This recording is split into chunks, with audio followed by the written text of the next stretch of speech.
Inaugurata questa mattina la Galleria Civica d'Arte Moderna e Contemporanea del Centro Culturale Da Vinci di San Donà di Piave, la mostra dal tema I mosaici della Basilica di San Marco a 1600 anni dal Natale di Venezia.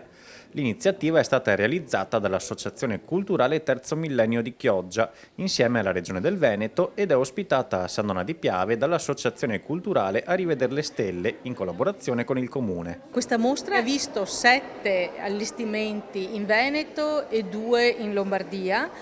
ed è un progetto che nasce rilevando una mostra già esistente che è stata presente al meeting di Rimini del 2005 e trasformata in un progetto che ha coinvolto anche la Regione, per cui viene data alle scuole la possibilità di avvicinarsi al mondo dell'arte attraverso la bellezza dei mosaici della Basilica di San Marco. Il progetto itinerante, curato da Milena D'Agostino e Nicola Pancera, attraverso l'esposizione di 40 pannelli, presenta l'itinerario iconografico che si sviluppa all'interno della Basilica di San Marco, raccontando le vicende umane iniziate con l'atto creativo di Dio, proseguite nelle storie di alcuni uomini e del loro popolo e culminata nella morte e resurrezione di Cristo.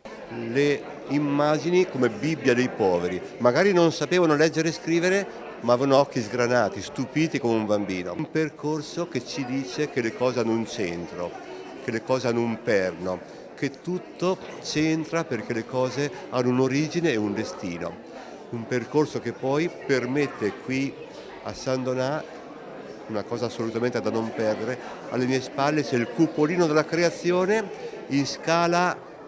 certo, ma visibilissimo perché a portata di mano, mentre a Venezia è sopra la biglietteria, per cui non fruibile, restaurato con 24 scene memorabili. Poi si intravede in artese, si fa tutto il percorso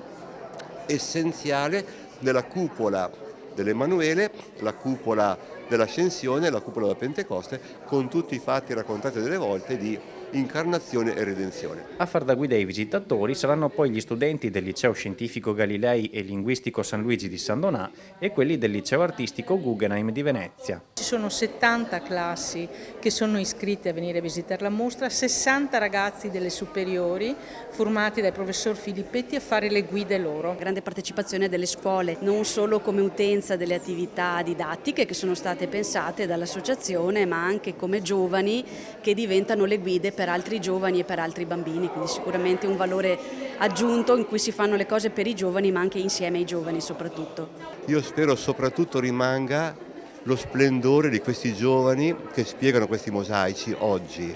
Poi certo anche il laboratorio capiranno anche come funziona, cosa c'è dietro, cos'è la bottega che c'è dietro,